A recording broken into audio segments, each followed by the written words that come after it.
Welcome to another episode of Just Chatting with Jowell Chan.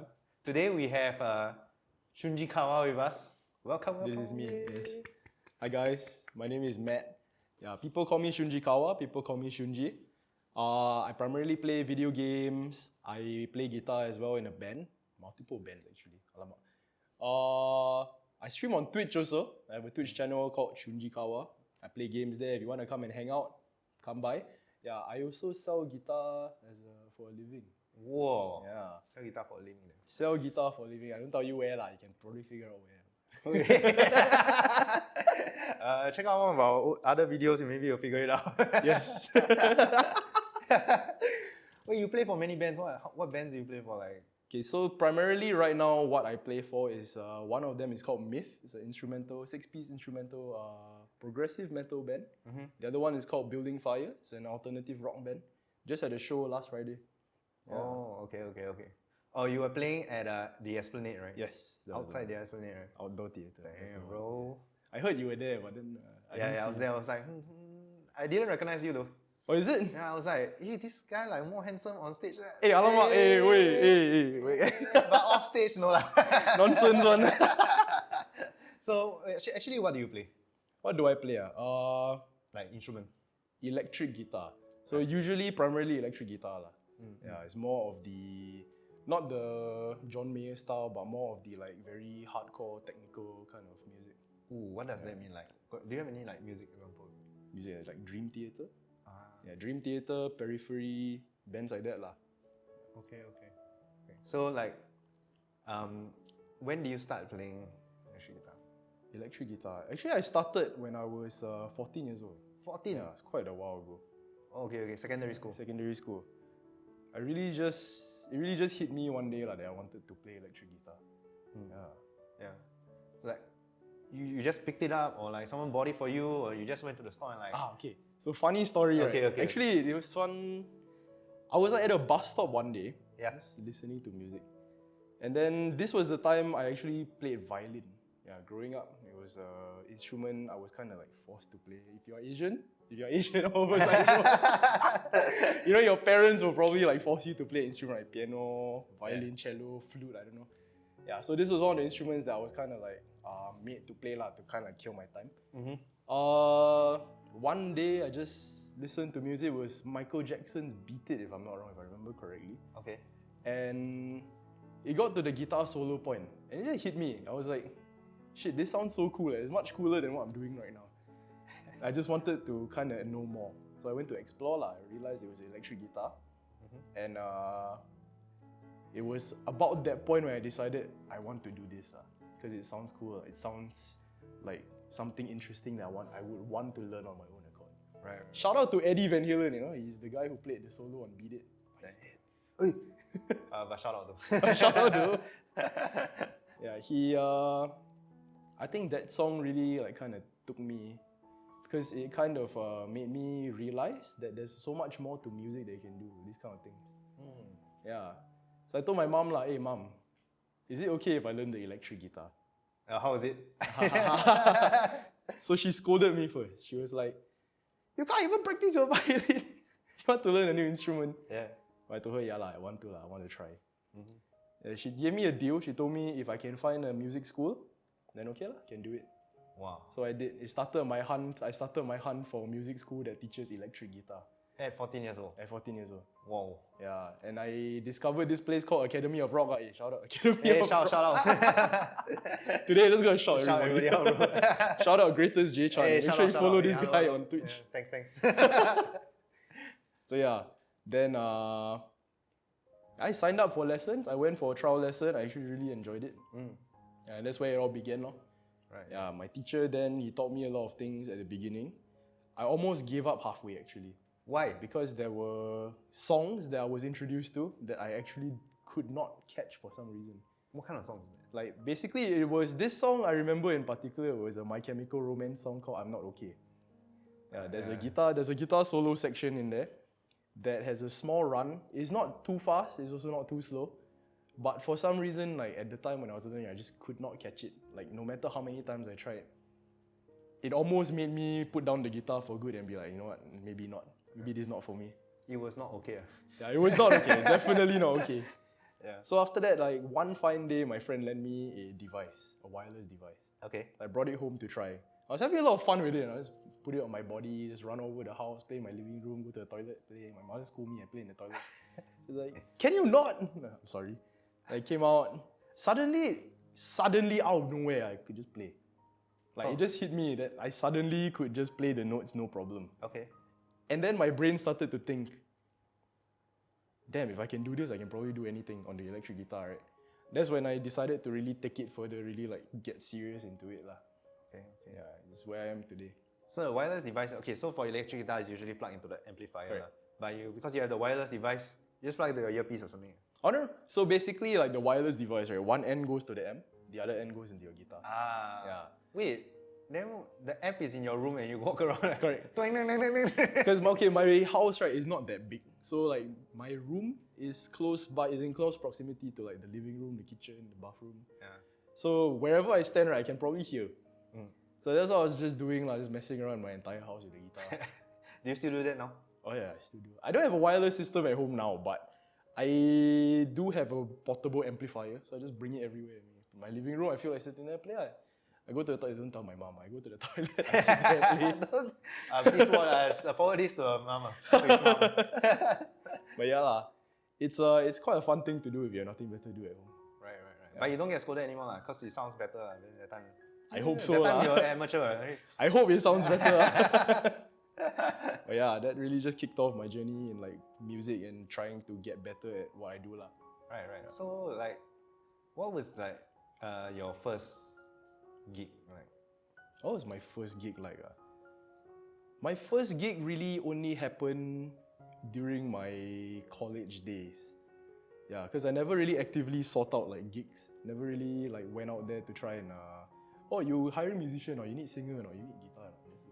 But I had a friend who invited me for this reggae open mic night at Deutschlander, this bar called Deutschlander at Clarke Quay. Okay. I don't know whether it's still there. Last I went there, I think it changed already. Okay. But yeah, so we just played. I had to learn like a whole bunch of reggae songs in a week. I think 40 to be exact. Okay. It was a very new experience to me. I was like, what the heck? You want me to learn all this in a span of 1 week? But the guy was quite nice about it. He's like, it's okay. We can take it week by week. 1 week we play like a set of songs. Next week we play a set of songs. After that, once we get familiar with all the songs, then there will be a bigger gig that we can play. And I'm like, okay, cool. So I think experience-wise, first time of course is always very scary because you go in there not knowing like what you're going to do, what's going to happen, right? Who are the people watching also? Yeah. For me, like I'm very wary. Like when people are off stage, I always have this thinking like, oh, what are they thinking of? Like what are they thinking of me? Am I gonna play well? If I play like shit, are they going to laugh at me? That kind of thing. But then a good friend who gigs quite a bit, he once told me, just go up there, just play. Whatever they say, just play. Doesn't matter. Right. So I just tried to adopt their mindset. I went for it. And I think I had a lot of fun that night. That's good. Not just playing on stage for the people, but because the people on stage as well, they were fun people, all my friends. So at least there was comfort in that. Yeah. Also, like a bunch of your friends were there as well. Yeah. To support you. That's nice. Right? Yeah. Thank you, friends. Shout out to the friends. So, before that, you never ever played on stage before? Or like, do you play for like... Before that was mostly like secondary school events, like Teachers' Day. And they say, hey, you play guitar, right? Go. Oh, okay, you're the guitar guy. Just the guitar guy on stage and just go. Small things like actually mostly that, yeah, just secondary school events. I remember one time my friend was launching an EP. A group of my friends were launching an EP. They were like, hey, you want to just open for us, just for fun? Yeah, it was just covers lah. Just stood up there and did covers. This was at Blue Jazz. Blue Jazz. Arab Street, yeah. Damn. But it's just a small thing lah. It's really just an intimate setting with family and friends. Oh. Yeah. Wow, that's sick though. Right? Yeah. That's exciting. But the first real gig was really the one at the bar lah. Yeah. After that, you just went on from there lah. So it was that. Then the following week, of course, doing a second set of songs off that 40 song list. Maybe sometimes he throws new songs in and I just have to learn. And then it just went on from there. Eventually, I managed to play at this place called This bar at Far East Plaza. What was it called? Vice Plaza. Far East Plaza. It's a small bar inside. Okay. Forgot what it's called. El Capone. El Oh, Capone. okay. Sure. Yeah. Shout out to El Capone. So yeah, like just that was the one where we played like all 40 songs at once. Oh, wait, Yeah. the reggae songs. The reggae songs. Yeah. Damn. 40 or 30. I think 30 out of 40 of them. Wait, how many songs do you have to learn a week? A week, okay, we tried to do like 5 or 6 a week. Because the set on the bar stage was like 30 minutes-ish. Okay. 30 to 40 minutes. So you didn't have to play all the songs. Ah. Yeah, each song was about 5 minutes, 4 or 5 minutes. Okay. Yeah, so just took them step by step lah. Eventually just built up. Yeah. You just play slow. Just play slow. Yeah, the time passing. Just play what I can lah. Yeah, okay. So you also learn all this during your studies. Yeah. So you were studying and then you were doing this as well. Correct. Wow. Yeah, I mean a lot of the gig opportunities really came during the college days because of the people in the class also. Yeah, some of them are quite seasoned veterans, like they have been playing outside for quite a bit already. Yeah, so let's say they need like a guitar sub or they need someone to play guitar for them. You can ask around. Then of course I put myself out there as an option for them to ask if they need. Right. Yeah, and that's how it all started also. So it's the connections you made in school as well. It's not the things you learn in school, but it's the people you meet along the way. Hey, it's about the journey, bro. It's about the journey. So like, okay, so what college did you go to? Like, which college did you go to? Okay, so I graduated from LaSalle College of the Arts. Yeah, 2018 to 2021. Yeah, I studied music composition. Oh, 2018 or 2021, that was, you hit COVID. No, I hit COVID, yes. Oh. COVID happened smack in the middle of my graduation. In the graduation? Almost there. I almost kena the year where we had no graduation at all. My seniors, they graduated in 2020 when COVID hit the hardest. They had to cancel all their graduation ceremonies, their graduation recitals, everything. It was really sad lah. Like they really worked very hard for it, but it all just had to be cancelled. Yeah. So I was fortunate enough to graduate the following year, where at least it opened up a little bit, so we could invite a bit more audience. Yeah, and we were able to showcase like what we learned lah. So yes, COVID happened smack in the middle of my college years. It was unfortunate, but it was also a blessing in disguise, you know. I could sleep at 4 AM in the morning and wake up at 7 AM for class, only to go back to sleep after that. Don't tell the teachers. I'm pretty sure the teachers knew. Oh shit, maybe the teachers are doing the same thing. Correct. You know, you go on Zoom, right? All the cameras are off. Yeah. I'm pretty sure like 80% of them are probably like sleeping. The teacher going off about like, I don't know, some classical music theory and everyone just... Classical. Correct. That's how it goes lah. That's how it went. What's the course name like? What is it? Okay, so the degree I studied for was Bachelor of Music. Yeah, Bachelor of Arts, but music lah. Okay. In my school, the music stream itself, the music program itself is split into 5 streams. So you got pop music performance, classical music performance, jazz, electronic music and composition lah. Yeah, the classical, pop and jazz ones mostly focus on performance. So how you play, how you go on stage, how you present yourself. Electronic music is not the that one. It's more of the very experimental, very out of this world experience kind of thing. Like you know, Eurovision. Eurovision is way past that. Way past Eurovision, bro. Way past that. You know, you do things like you go up to your table and you... Bro, how is that electronic? Yeah, so you don't follow like a score and stuff. You literally like just experiment with whatever you have here. Music. Oh my god. Yeah. Literally just that. And then composition is, of course, learning the theory behind music and trying to create new things. It's more like film scoring, game scoring, that kind of thing. Yeah, so you really dabble into a little bit of the others just to create like a bigger picture. Okay. So you got to learn in depth about music and how it's being made and like all the theories behind it. Pretty much. That's very interesting. Yeah, it was actually quite an interesting journey. Yeah, I learned a lot. And a lot of it I still apply to how I write music, how I play music these days as well. Oh, you write music? Yeah, we do. I do actually. Okay. Yeah, I do have things out on Spotify. Hey, if you want to check it out, it's under m.y.t.h. Myth lah is on Spotify now. I only have one song out, but the plans to release new songs, new things coming your way soon lah. Let's go. Shout out yourself. Shout out myself. Shout out to Myth SG. Correct. Today really just shouting everybody out. Shout out episode. You get a shout out. You get it. Everybody gets a shout. Hey, even the cat gets it. Where's the cat? No more. Alamak. They always disappear. When he comes back, I shout him out. Right. So that was your school life in college. In college, yeah. Right. So that's very different. Like because like usually like a lot of Singaporeans they go for maybe NTU, NUS or for degree lah, or Kaplan and they start business thing. So, we're in Singapore lah. It's a very business centric society. If you're not a lawyer, you're not a doctor. What are you? What are you? Essentially, I decided to really go off the set path. I decided to do music lah. Right. Don't be like me, kids. Yeah. I'm kidding. You do what you want, like whatever makes you happy. I was very fortunate to have very supportive parents lah. Yeah, that's great. That really said, if this is what you want to do, if you're happy doing this, go for it. But make sure you make something out of it lah. Yeah. So here I am today. Shouting people out. Playing music. If you guys need a guitarist, please call. Yeah, one guitarist. He's the guitar guy. The guitar man, yes. He's the guitar guy. So, so now that you're talking about school, like what was school like for you? Like primary school, secondary school, up to college? Okay. How do I begin this? Let's see. Where do you go for primary school? Okay, primary school I was in this place called Tao Nan. This is in East Coast. Oh, yeah. Okay. Anyone living in the West, in the North, probably never heard of it before. West, Townan, bro, can eat lah.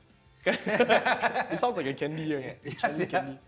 Like I tell my friends in NS, in college, everything. They ask me what primary school I went to. I tell them Tao Nan. They're like, always give me the same face. Okay. Yeah, but that was the school I went to. It was a very Chinese-centered school lah. Okay. Because it was under this organization called the Hokkien Hui Kwan.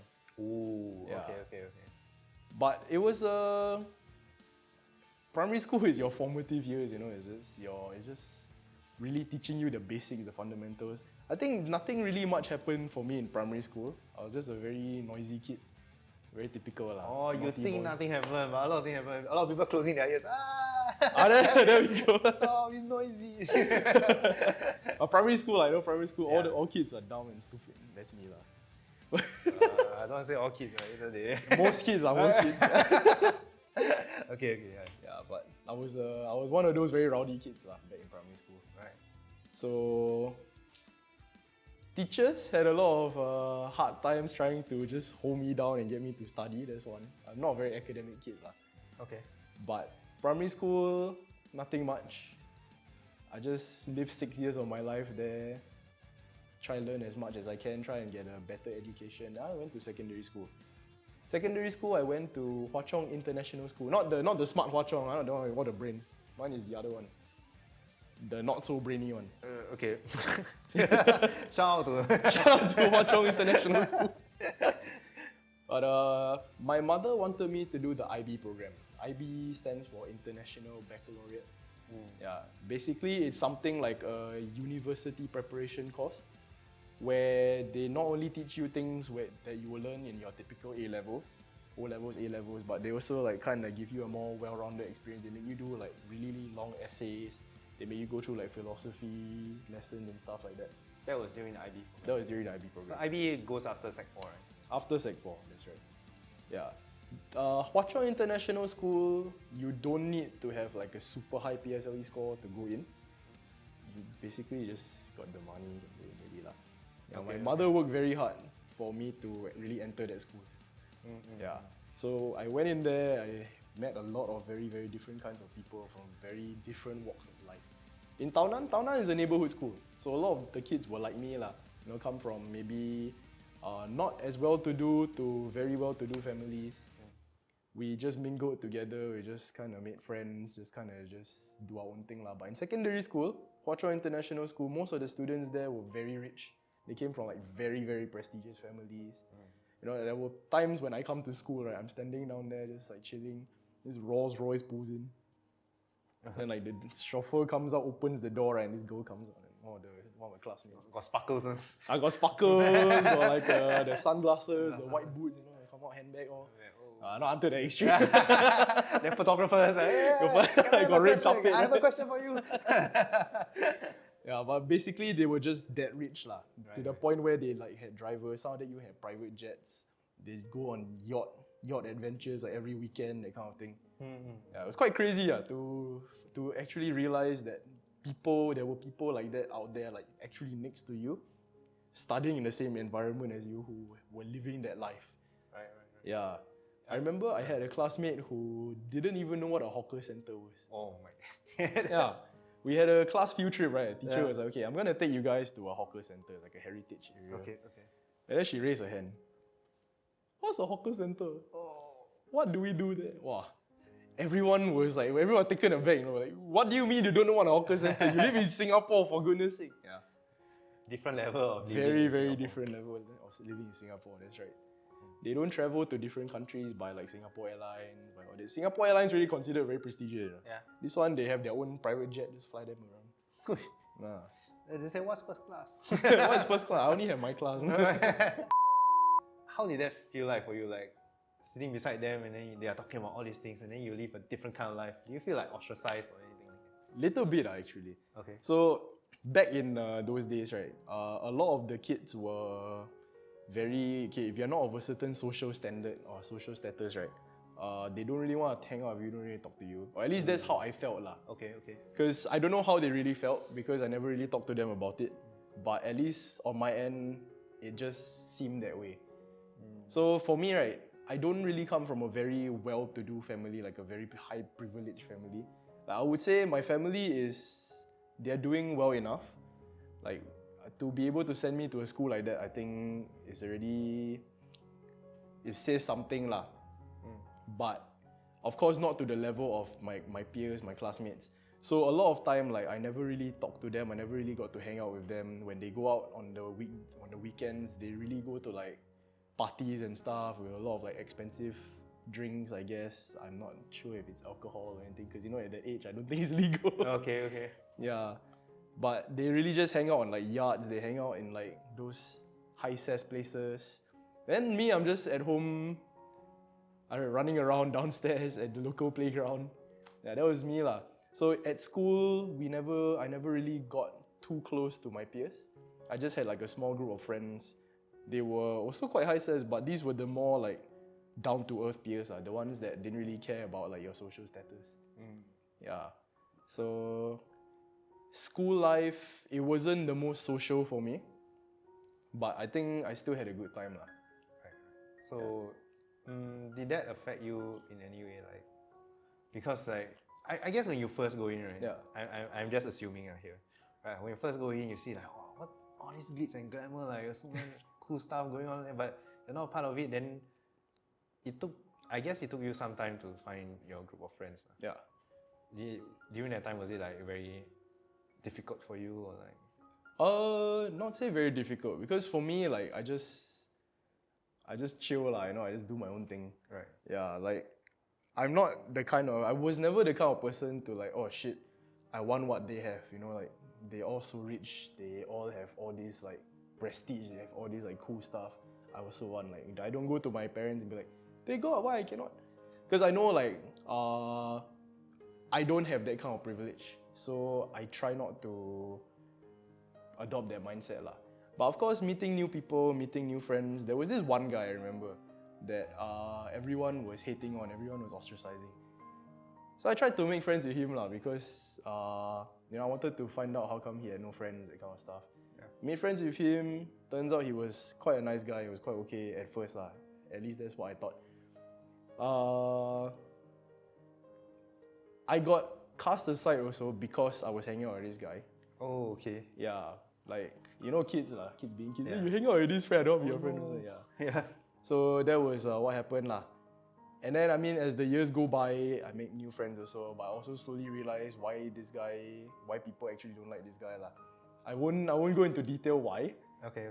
But that was a long time ago, we were all kids. I'm sure at this point of time, like, people have changed lah. Yeah, by people actually some of the people who used to not really say look at me to someone they want to be friends with, they're actually quite close friends now.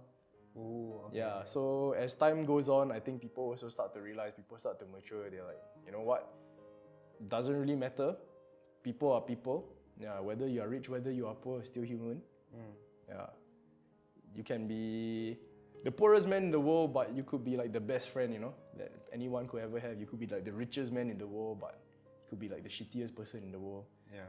Yeah, so it doesn't really matter lah. People are just people. Yeah. Right.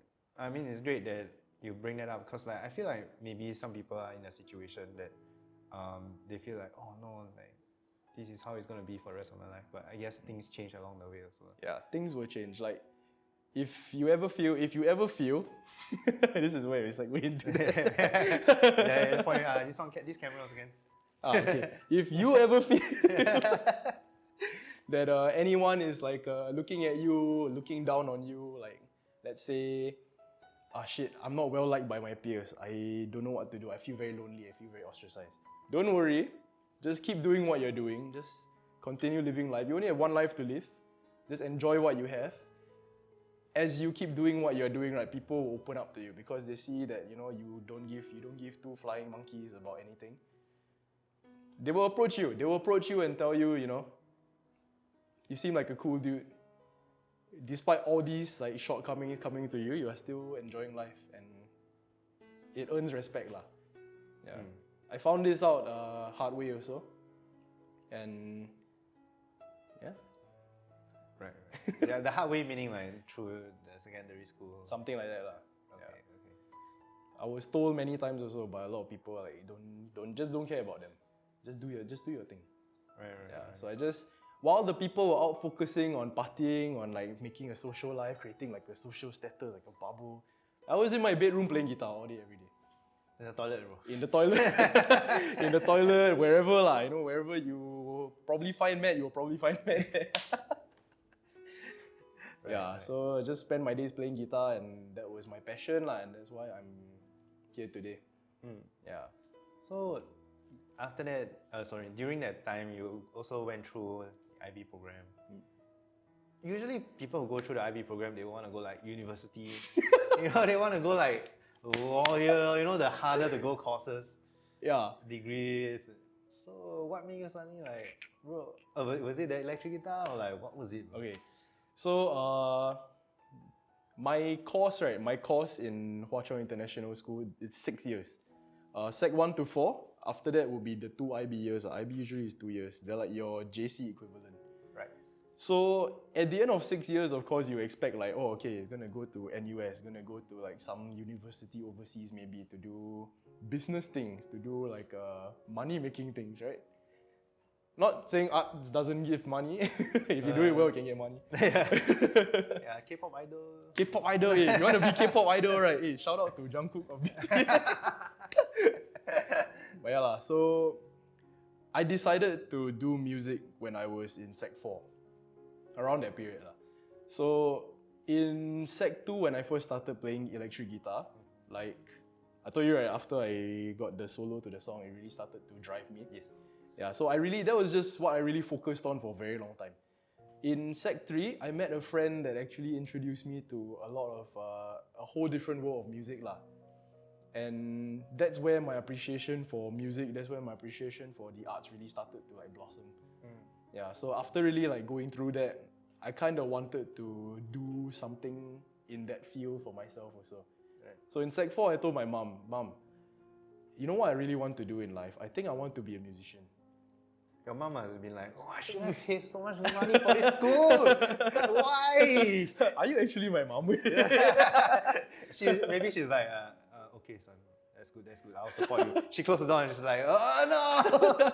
All this hard work! And that's why my mom has so many wine bottles at home, right? No, so like what happened was, it was something like that, but not really. Okay. So of course she was like, you know, don't you want to consider doing something that might give you a bit more opportunity in the future and stuff? But I told her like, I think what I really want to do, I told her like the considerations. Academics not my strongest suit.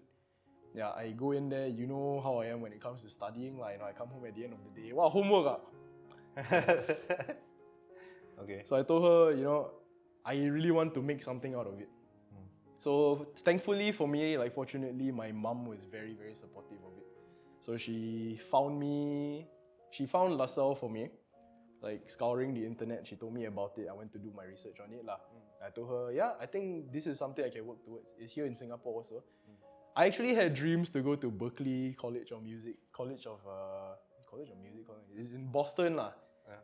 But I tell you, the school fees, right? How much are we talking about? 6-digit? We're talking 6-digit a year. A year? A year, yes. Because as a foreigner, unless I was really on a scholarship, right, that's the kind of money you'll be forking out lah. Right. Yeah, unfortunately, I didn't live on a yacht on weekends, so Oh man. yeah, that was kind of off the table. Yeah, I didn't wanna make my mom go through all that also lah. You know, she already put me through the IB program, and I'm already wanting to go into music. Yeah. Yeah. So yeah, LaSalle was something I worked towards though. So I started to try and brush up my playing skills and everything. Yeah, I tried to read up on theory, but of course at that age, I think the theory part really bored me out lah. So I brushed that one side. Right. Yeah. And then at the end of 6 years, I got my IB diploma. So it's kind of like a fallback in case the music thing didn't work out. At least I still have that to do something with lah. Then I went to NS lah after that. NS. Right. Yeah. Okay. So like right after IB, you go NS, then LaSalle. Then something like that. Yeah. That was the path lah. Nah. Yes, go ahead. So I have a curious question for you. Sure. Let's say if your mom said, no, you cannot go and study music, what would you have done? Wow, okay, that one I would have really had to focus more on my studies lah. Because I mean, what my mom wanted would have been very different actually. Yeah. But of course, I would have had some protests also lah. Like, you know, what's the point of studying so hard, right? If I'm going into a field that I don't enjoy doing. Right. If I go into this field, it's just going to make me like sad, going to make me depressed. Yeah. If I suddenly develop a passion for it, that's great, you know. But if I don't, on the off chance I don't. But of course, the same argument can be said, like, you know, I go into music and suddenly I lose the passion for it. Yeah, I mean, Schrodinger's cat. Yeah, You right. know. Yeah. But I was quite confident that I wouldn't lah. I'm still here. Yeah. It's a canon event. You must go to school. It's like it's like all paths lead here. Yeah, all paths lead here. You go there, you still go back to music school. Bro. No matter what I study, wow, biology, music. Music. Right. So, wow. So at that point, you did all your research. You did your research in NS. I did my research, around the time I was doing JC and then NS. Yeah. Right. My NS days are very free lah, so. That's good, man. That's good, man. I think that's a dream a lot of people want to have. Right. So during NS, you also like playing. Okay. During NS, I had to stop a lot of the activities that I was doing outside lah. But of course, I was still practicing guitar at home. I was very lucky in NS to have been posted where I was posted. Right. So I was in Civil Defence Force. 5 weeks of rescue training, and then after that it's off to do whatever we need to lah. So during that training phase, I think within the first week, I actually injured myself. No. My first posting was actually PES B1 L1 lah. Okay. So like actually fit and all that, but then I actually injured my back. Yeah, and I had to be downgraded to PES C9 L9. Oh. Yeah. Okay. So then out of course. So not really out of course lah. This was right before I even entered. Okay. Yeah, so I went in, I just did my training as per normal, and then I got posted to admin lor. Right. Yeah, admin at Civil Defence HQ. Let's leave it at that. Yeah, it gave me a lot of opportunity to do my research lah. Let's just put it that way. Yeah, so I had a lot of time to really think about it, to really like hone my craft also, because my officer was very nice. He let me bring my guitar in to kind of just, you know, in the off hours, just do my thing lah. So I practiced a lot there also. I made some friends there who were very into music also. We hung out. We still go to concerts every now and then. I actually went to a concert recently with one of them. Who? Who as in which friend or which band? Which concert was that? Which concert? This band called Haken. Haken's a progressive metal band. Okay. Yeah, they just came on Tuesday. Yeah. I went with him. It was a very fun concert. Okay, I'm glad you enjoyed yourself. But NS, it was the first time I really came back down to earth also. Because NS is where you meet all the local boys also, right? International school, everyone's a foreigner. Ooh, okay, I didn't know about that. Okay. That's why it's called international school. I mean, So that's why I never go much over. Now, don't get me wrong though, I'm not a foreigner, but I ended up there lah. It was one of the only international schools that accepted locals also. You kind of felt like a foreigner. Kind of lah. Actually, in my years there, right, coming back to Singaporean society, You were in Singapore, but you didn't feel like you were in Singapore. Yeah, I felt like a foreigner when I was in NS. I went in, right. Yeah. Everyone there was speaking Singlish slangs. They're like, "Hey, alamak, sial lah, brother." They were forcing it. No, that's I'm forcing it right now lah. Okay. But basically all the Singlish lah. Because in secondary school, I didn't really use them. Oh. Yeah, most of the foreigners, you say "Hey, sial lah," I don't think anybody will understand. What is siala? Yeah, they're like, what kind of food is this? Yeah, so they wouldn't understand. I went back into NS, went back into the local scene, and I think I made a lot of very close friends from there also. Yeah, it really brought me back to where I'm supposed to be, like the society I'm supposed to be in lah. Because I'm gonna live here, right? If I'm gonna pretend I'm a foreigner, I might as well just go somewhere else, right? Yeah. But yeah, I think That sounds very interesting. Like you were literally transported to another world for 6 years. correct. I tell you, I kid you not. Okay, this one not even trying to be offensive or anything. I never had any contact with any of my Malay brothers until NS. Yeah, my entire 6 years in school. Actually, my primary school days also, right? Because it was a primarily very Chinese school. I didn't really have many Indian or Malay classmates, which is the sad part, racial harmony and stuff. But we didn't really have much of it to begin with. International school, especially because it's Hwa Chong, right? It's very Chinese centric. So I had a lot of Chinese classmates from China. Yeah, the rest of them maybe Korea, Japan, more of the Asian countries lah. But none of the very Arabic areas, very Indian areas, that kind of place. So when I went to NS, it kind of opened up another world for me. In a sense that, I knew all these people existed in my society, but I never really got to mingle with them. Right. And now is my chance to really get to know them better lah, which I did. I think it was very valuable. It was a very valuable time period for me also. Yeah, because I learned a lot more about what Singaporeans are meant to be, the cultural aspects of everything as well. Was it weird for them or for me? for you? Like when you first step into NS, then you're like, yeah. For me, people start scolding you in Hokkien. Hey, knock it Yeah, down. for me it was quite a new experience. Nobody ever scolded me in Hokkien, right? Do you feel good? It's like, It felt amazing, yes, dude. It's yes. people finally call me a I'm like, yes. I haven't heard that word in years. Just like, oh my god, I feel like it now. It feels, I feel belonging now. Yes, more. On their end also, they say very strange, to see this local boy come in with an accent they never hear before. Last time I used to speak in a more pronounced way. Yeah. It's changed now lah, because after hanging out with all the people. Yeah. You mean last time it was what? Pronounced as in forced, a bit more forced lah. A bit more forced, a bit more international. Right. Yeah. But now it's more normalized. Let's keep it that way. Normalized. Normalized, more Singaporeanized, more localized. Okay, that's interesting.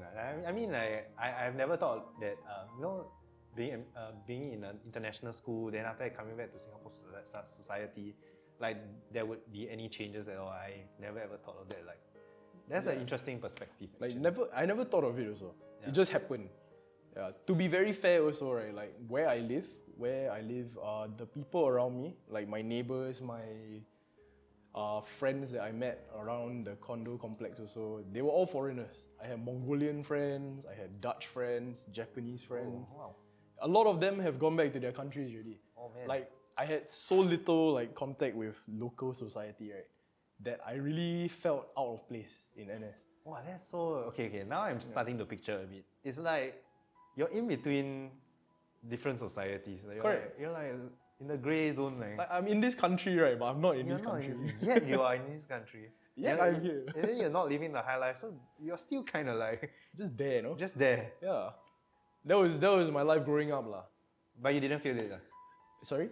Do you feel it? Like, was it something that you No, know? it didn't affect me negatively. Actually, I saw it as like kind of an interesting like opportunity to learn, to grow. Right. Oh, I think the Sky also very interested in the story. Right. But I think I really have no regrets.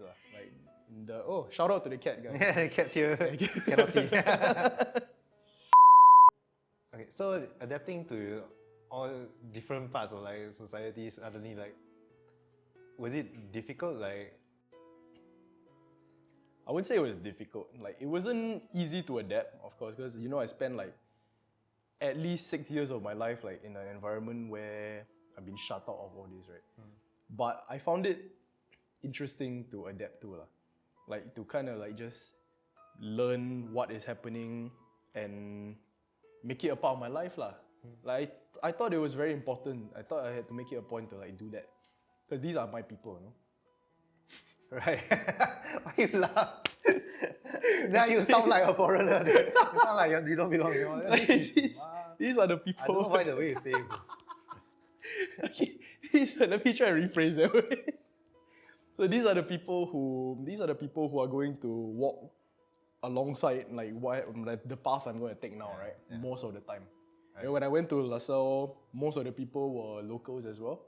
They were all here to kind of like study music, study the arts, and like the NS experiences really came in handy there, like, you know, like people call me rude names. I'm like, yeah, I know what that means. I was like, Yes, I understand. See in the wild. Yeah, so that is the first time I actually made like Singaporean friends, like people I can actually go out with on the weekends. Right. Do you find that you vibe with them better, or like?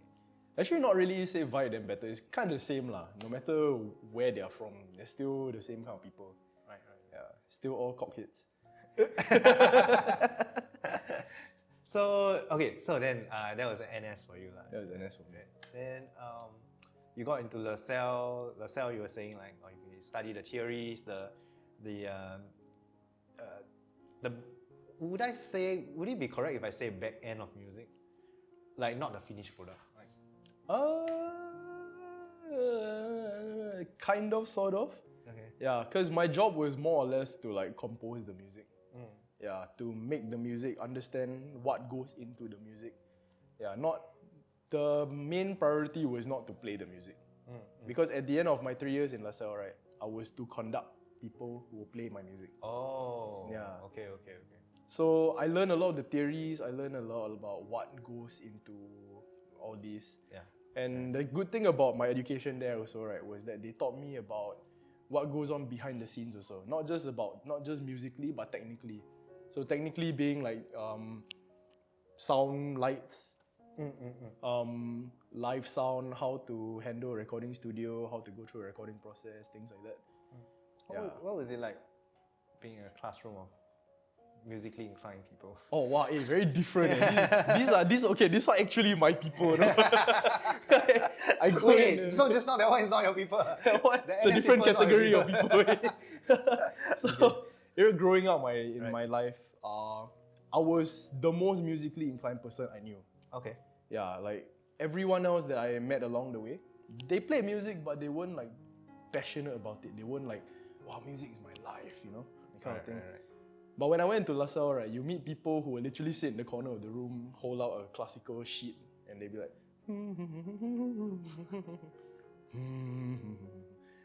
It was quite fascinating, you know. First day I went into school, right, I'm like, then all these people around me.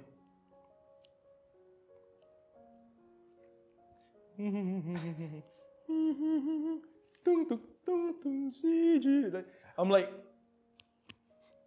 damn. Who are all these people? All these like, yeah, but it's really very different from what you experience outside. Yeah, on the MRT, in the market, you don't see people going. Yeah. Well, it was interesting. And these were the people I could really communicate with, like musically, what we wanted to do, what I wanted to achieve. It sounds like you were constantly being put in like very different situations. Yes. In life. So I would safely say I've seen it all. No, I haven't seen it all. I haven't seen it. I've yet to see many things, but I've seen quite a bit in my life. Yeah. So, were there any like interviews to get into? Like, what do you prepare for to get into? Okay, this one damn stupid. Okay. LaSalle interviews. So the requirement brief, as what I understood, right, was I needed to prepare 3 pieces of compositions.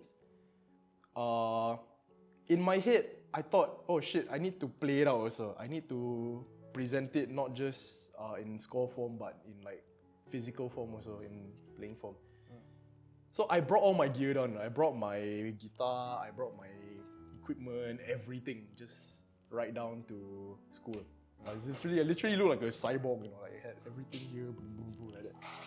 Went into the interview hall, and I sat there for a good 30 minutes before the lecturer came in. Yeah. She came in, she sat down, okay, come and present your works to me. So I was down there, I was prepared to set up all my equipment already. I was putting the stuff on the floor, and she's like, oh, what are you doing? Like, don't you need to hear what's going on? She's like, yeah, just play it off your laptop. I'm like, I brought all this for nothing! I'm like, dude, so what's all this for? And she's like, same thing, yeah, I don't know what all this is for. Yeah. Yeah, so that was it lah. I just presented my works. The lecturer really liked it, and she's like, okay. So I just let you know, when you come into composition, it's not about pop music where you go like, yeah, the rock music. Yeah. It's more of film music and all that. I think that really got me, like, kind of got my attention because I think it was a field that I wanted to try and explore. My first lessons at LaSalle was a classical music theory lesson. I went in with almost zero theory knowledge in my head. I just had to brush up like the basics. Right? I went in, the teacher straight away went, okay, let's look at this line here, and then we're gonna read the notes from top to bottom. I sat there going, okay, bean sprouts. Yeah, look at all these tauge, dude. This is a marketplace, you know. I'm like, shit. I see all my other classmates, no problem. They're going, okay, you know, underneath the table, there's a drawer. On the drawer, there's a piano. You can try and play it out if you need. I don't play piano, right? Yeah. I put out the thing, I'm just like, tap the numbers. I remember the Yamaha keyboard, right? There's the Indian percussion patch. I love it. You press one button, it goes brah, brah. Adi, ba, adi. So while everyone's like doing their thing, I'm just going brah, brah, brah. And the teacher asked me, what are you doing? I tell you, I don't know how to play piano. You asked me to read this, right? All I can tell you is C. 1, 2, 3, 4, 5. Yeah, I need to count. So yeah, they knew my sight reading was not very good. But I slowly just tried to develop it from there. Yeah. At uni level, they're not going to hold your hand and do it, right? So you really had to go and explore it yourself, which is what I did. Yeah. Sounds like there was like a steep learning curve for you compared to other people. Oh, no, it wasn't the steepest for me. I had a classmate. He came in wanting to do diploma in music. Because he is like really just learning the foundations of music. Okay. But he came in with a diploma in like some other thing like engineering or something. Whoa. The lecturer in charge saw that he already had a diploma. I asked him, why not you go into a degree? And then the guy is like, I don't know anything about music. He's like, it's okay, you will learn. He went in, he didn't go into like the easiest course, you know, he went into jazz. Oh. Jazz is one of the hardest courses to master, to even like understand. Because jazz music, I don't even know how to describe it to you. So that's a short description of jazz. That's a short description of jazz. You know, it sounds like, but internally when you are playing it, when you are trying to understand, it's like, Okay. Yeah, and he got pushed to that lah. When I first met him, I thought he was like super good already, you know, because he's sitting there like just listening to music. Like. So I asked him more about it. I remember. So how do I understand this? He looked at me like, "You don't, bro." It's all chaos. I'm like, what do you mean you don't? It's like, yeah, I don't even know why I'm here. It's quite funny. Right. Wow. And then did he graduate in the end? He did. Okay. He took a gap year in our final year to go and like really try and brush up what he needed to know. Okay. Then he came back, he graduated eventually lah.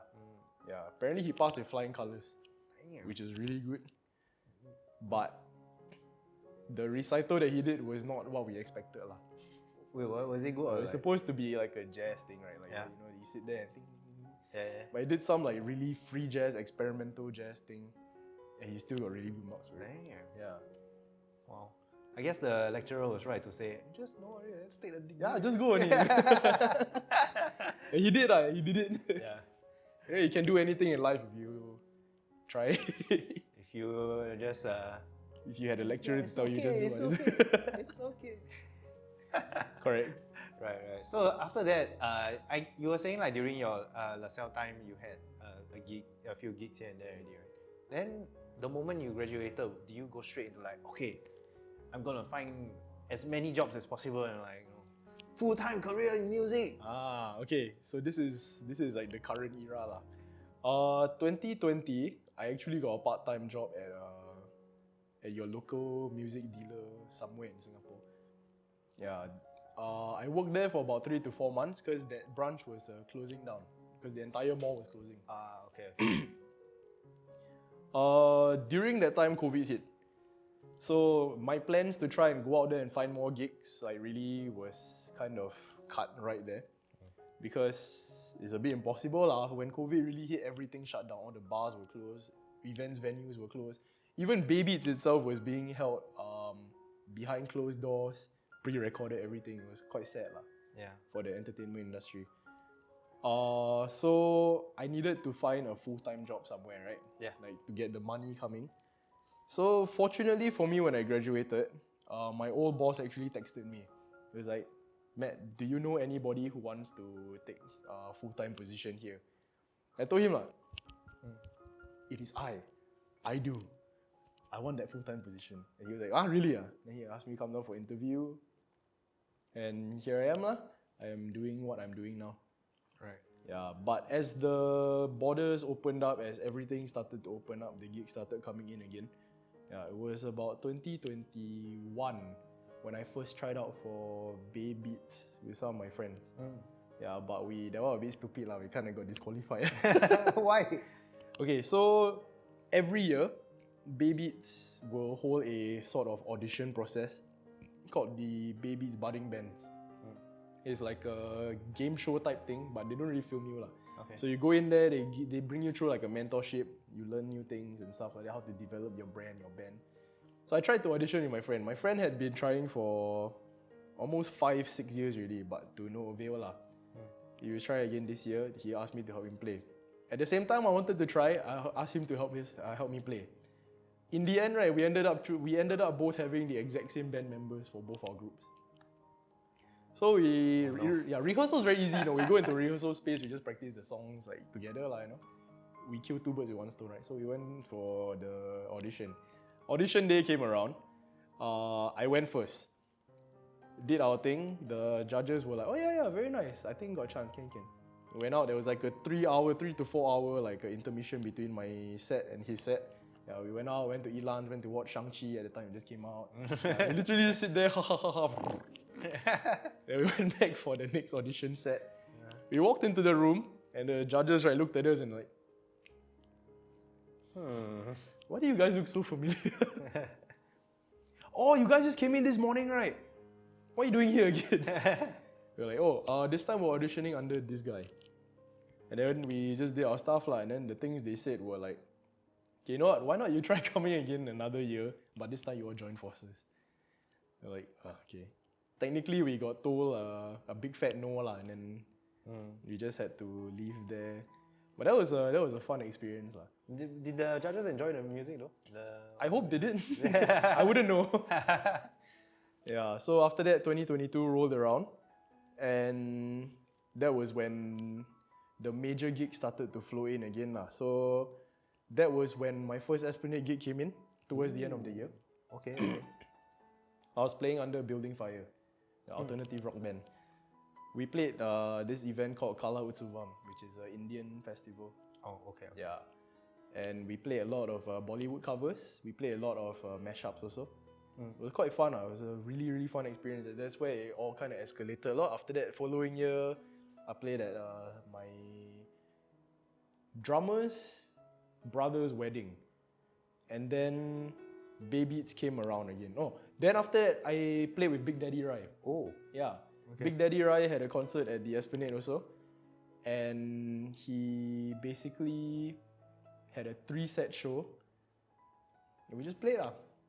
That was the first time I ever played with him also. Like properly on stage. Right. That same year, this was 2023. That was last year, oh my god. Oh. That same year, Baybeats rolled around again. I told my friend, hey, this time around, right, why not we join forces? And we go in together like what they said we should do last time. At first he was very hesitant. He was like, I don't know whether we should. But I tried to convince him. I told him, we can just try.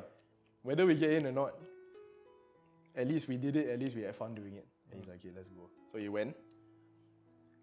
We went. We made it all the way to the last rounds. I think that was a very good privilege, a very good opportunity also. Right. I think I learned a lot from the experience as well. Right. So you went all the way to the last round. You played at Baybeats. I played at Baybeats 2023. Myth. You can check those out on Spotify. Yeah, shout out to Shout out to Myth m.y.t.h. If you haven't followed already, make sure you follow. If you are following already, yeah, great. like, share, subscribe. Like, share, subscribe. Yeah, but around the same time, I think mid 2022, I started streaming on Twitch also. Or at least I wanted to try Right. Yeah. What made you want to try Twitch? Okay, so during COVID, right, you know how a lot of people started streaming on Twitch also, Yeah. around the world. I was watching a bunch of Minecraft YouTubers. Okay. Yeah, and I thought, hey, they're really making it on Twitch like this right now, just literally sitting there talking bullshit and playing games So why not give it a try? So I held it off for a while until about because I never had a PC or anything. I just had a Mac. I couldn't really play anything on Mac, right? Yeah. Because I left for it too.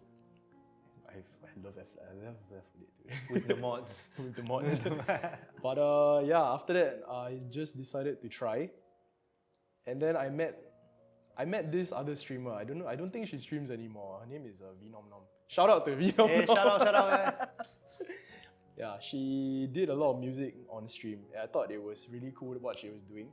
I thought, hey, people also do music on Twitch. Maybe this can be an outlet, can be an avenue. So I met her at. I remember she was there and I was there and we just talked. And then after that, she invited me to go karaoke with Cheryl Pepero. Nice. Yeah, that's where I met her also. And then it started from there. So I asked them how they do it, what they do. And then kick-started what I wanted to do on Twitch also. Just streaming music, streaming video games. I didn't really take it too seriously. I just did whatever I was doing. And then Rai started also right after that. Yeah, Rai took it a bit more semi-serious so he really went around going hey, my name Rai, please help me. Yeah, so I decided, okay, hey Rai, I'm gonna leech off what you're doing right now. Yeah, and then everything kind of fell into place after that. Okay, leech off meaning you all collab or something. Yeah, we all work together to kind of push each other up Right. Yeah, and I think it benefited both of us quite well. Yeah, that was my Twitch journey for you. It was also my music journey so far. Right. Yeah. You shared with us from when you're secondary school you decided okay, this is the path you wanted to take, music, and you went for it, and all the way up to today you played at Baybeats and you even stream on Twitch, right? So what was it like for your family? Were they finally guy is making some headway. Oh, what was it like? Yeah, actually, my mother very happy. My mother was very happy because she's like, okay, it's a good thing I didn't pay for all this education for nothing, you know. Like, yeah, at least we're making something out of it. At least she saw that I was serious about it. But she was very worried that I would do it halfway and then just stop, because especially when I was learning the violin, right? As a kid growing up, like I learned halfway, then I stopped. Right. Yeah, so that was the biggest risk that she took. Right. That I would play halfway, I would learn how to do the music stuff, but I didn't want to do anything related to it. Yeah, so to watch like the gigs happen, to watch the shows happen, and my mom's always there at every show. Oh, Because okay. she says she wants to show that support, Wow, that's which nice. I'm very appreciative of lah. Yeah. I got a funny question for you.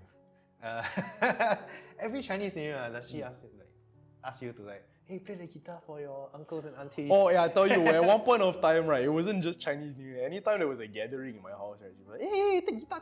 I'm like, and then they will get like, my mom will be like very upset. It's like, yeah, pay for guitar lesson for what? I'm like, yeah, but you know, I'm not the family jester. Yeah. But I mean, you can always charge her a rate. Like, hey mom, I charge $50 per hour per song. But no lah, I don't usually do that during gatherings. Right. Yeah. Gatherings, I will be outside. I mingle with family members, mingle with like friends. After usually I just hide myself in the room and just play myself.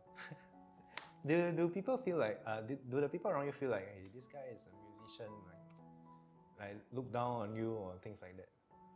Not really, not that I know of at the moment. Right. Yeah, I don't think I've really encountered anyone who goes like, musician, you know money. I don't think I really like had that problem before. That's good. Yeah, a lot of the people I meet when they find out like, oh, you play music, oh, you have a band, oh, you play guitar, wow! It's usually that kind of reaction. Right. Yeah, because I think in this day and age, right, like with social media prevalence, I think a lot of people are more open to the idea of like art sector being a legitimate sector. Yeah, so whenever they meet like a person who does music seriously, who does art seriously, they think of it more of like, oh shit, is this person like an influencer, that kind of thing. Right. They think highly. They think highly because it's like social media lah. Yeah. Maybe in the 90s or in the early 2000s, if I said, yeah, I did music professionally, people will be like, Go be a lawyer. yeah, you're not a doctor, walao. So if I injure myself, what are you going to do? Play music for me? You should call yourself Dr. Guitarist then. I'm a doctor. I heal you musically. But whether you can heal or not, that's up to you. It's up to you. I give you the tools. Pretty much. Right. But yeah, until today, I don't think I've really met anybody who's been cruel about it. Right, that's nice. Yeah. Maybe some girls that I go out with, they just, oh, you play music, ah? Yeah, is that a viable career? Oh. Yeah, but then like that's just in the whole other scene lah. Right. But that one doesn't really matter. Yeah, let's not talk about that. But is it a viable career though? I think if you enter the right sectors, if you know the right people, I think it's a viable career. Because in this sector, like what? Like if you enter like the right sectors, like let's say film composition, let's say doing jingles, doing like music for marketing, that kind of thing, I think can work very well. Like if you are only doing purely shows, then of course not lah. Because shows don't come by all the time and it's not really sustainable unless you really made it damn big and you're playing shows every week, every day. Yeah. That's interesting. Especially when during COVID, people learn their lesson. Like, Correct. This is definitely not viable. There were people who were going like, oh, this one is the art scene not important. Yeah. Non-essential. Wow, that one, a lot of my friends were so angry. All the drumsticks and the guitars, bro. They changed all their profile picture to that banner, non-essential. Non-essential. It's quite funny, but like, wow. Sad at the same time. It's sad at the same time, correct? Like to see people like not appreciating the arts. I think these days is a lot better because a lot of the youngsters, they're more open to this idea. They are more involved in it also. Right. So like a lot of events companies now, a lot of people who run the behind the scenes, right? A lot of them are up and coming like people lah. So all the early 20s, fresh graduates from like poly and stuff. Right. A lot of the artists you see on stage also, they're all like friends of each other in the same circle. Oh, that's nice. Yeah, so in this sector, right, it's not just about how well you play your instrument, it's about how you communicate with people, like the kind of connections you can make. Because the more connections you make, the more opportunities open up for you. Right. Yeah, suddenly one day you meet the top dog, top CEO of like some very high production company, wow. And you become like damn good kaki if you go drinking every night. I tell you, your life straight away changed. You know? Yeah, it's like me meeting Rai. I never knew he was one of those like people who would go out and like seek events and stuff. And then now because of him also, like, I'm doing more events with him. Oh, okay, that's nice. And then like I'm also meeting more people. Right. Yes. Yeah. Does it make it competitive though? Like, Not is it very really. competitive now? Like, a lot of people going into music scene. Competitive, it's always been competitive. I mean, there are only so many, not saying only so many, but there are so many like guitar players, there's so many singers, drummers, bass players, piano players. I can go on, the list goes on. Yeah. But in a certain venue, there's always only going to be like a certain set of people they will always call back. Because either they have been veterans there already, or the veterans have recommended other people along this circle. So competitive, it's just always been tough. Yeah. I think nothing has changed in that aspect. So tough as in like hard to get gigs and like... Yeah. Like hard to get gigs on your own like that. You really need to have that connection. Like even if you play like super well, Yeah. if you don't get a chance to be on stage. Correct, then what's the point, you know? Yeah. Like if you don't talk to the right people, you don't have the right personality traits, not gonna work out. Yeah, you can play the meanest guitar licks I've ever heard. Like people go, whoa, but only that one time people go, whoa. But when you're put to the test, when you're really put in a situation where you have to use those skills to kind of deliver, and you can't do it, that's it lah. That's it. Yeah. Then you really just one shot play, learn a hard thing, show that, and then that's it. And then can you really call yourself like musician? Oh no.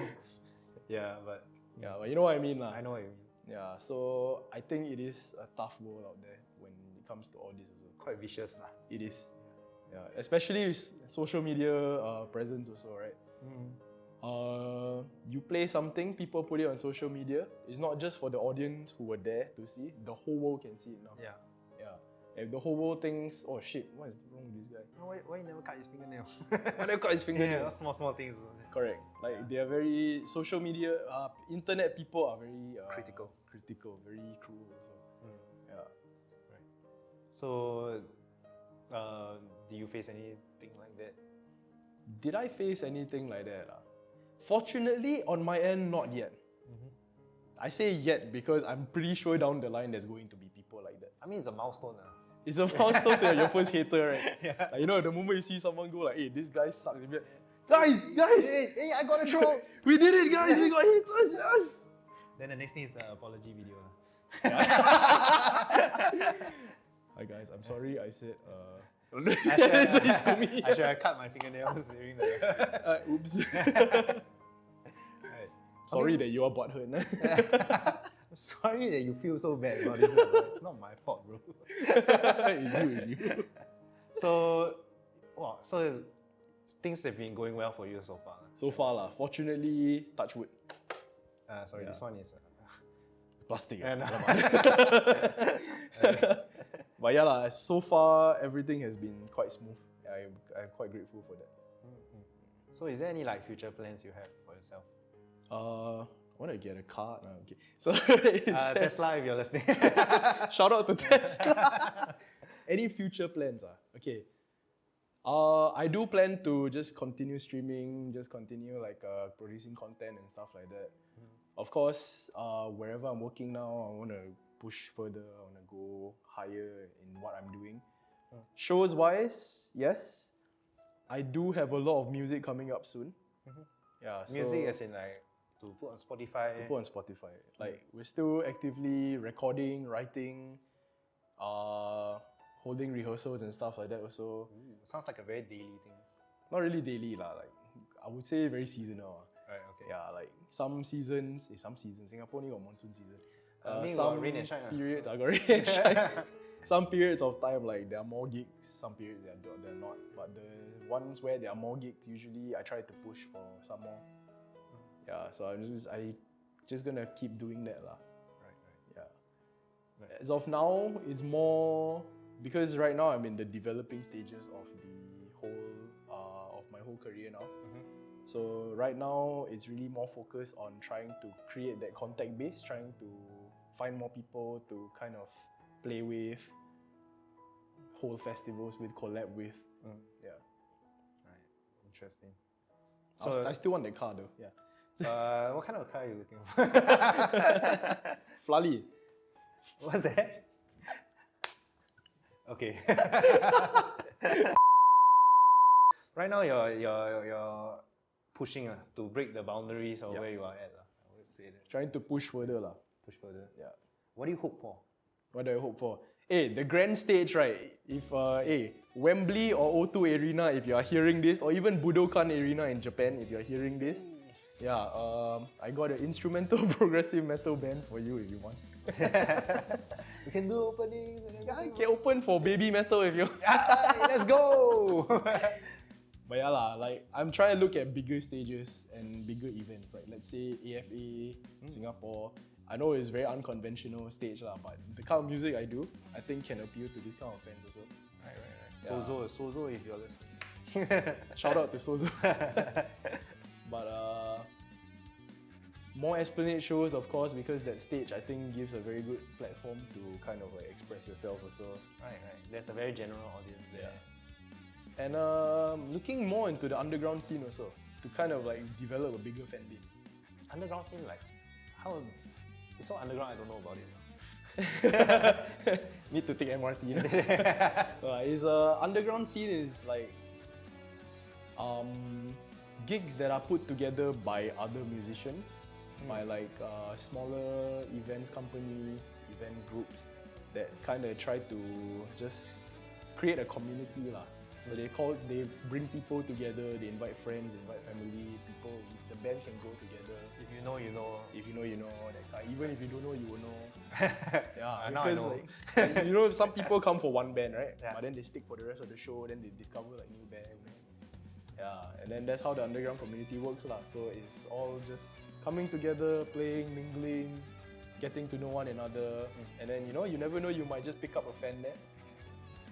Yeah, right. Yeah, and then it just snowballs from there lah. It might even inspire someone to pick up the electric guitar and put down the violin.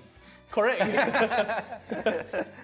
Right. So, I have 3 questions for you now. Oh, Yeah, I think we have sort of reached the end. Let me wrap up a bit first before we go to the 3 questions. So, it's a very interesting like story that you share with us. Like how you were from school, secondary school, and then like in secondary school it was like you were like different from everyone else, or rather everyone else is different from you. Yeah.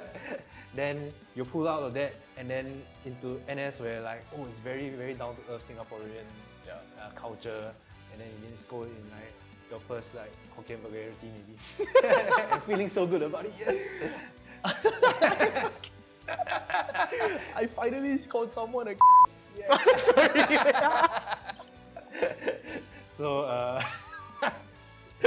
then after that, being put out of that, and then being put in a different culture altogether again in school where everybody's musically inclined, and then right now, up to now, you're doing your musical career. Yeah. Pushing for Wembley Stadium. Pushing for Wembley. Wembley. It's a whole journey. It's been a whole journey, lah. Yeah. Right. So, okay, these 3 questions. Give me a moment. Hey, I got guitar. You want to play guitar? While I Intermission music. Intermission. Yeah. Intermission. Okay. Okay. We're back in the call. So I heard you have a. Okay. So. Intermission. Okay. So the first question. Do you have any plans for the future? Oh wait. I already asked the question. We go through this. Oh, this is going out of hand. Okay, is there anybody that you would like to thank? Anybody I like to Yeah, thank? like haven't thanked along the way. My parents definitely for giving me all these opportunities. You know, without them being so supportive, of course, I wouldn't be able to do what I'm doing today, lah.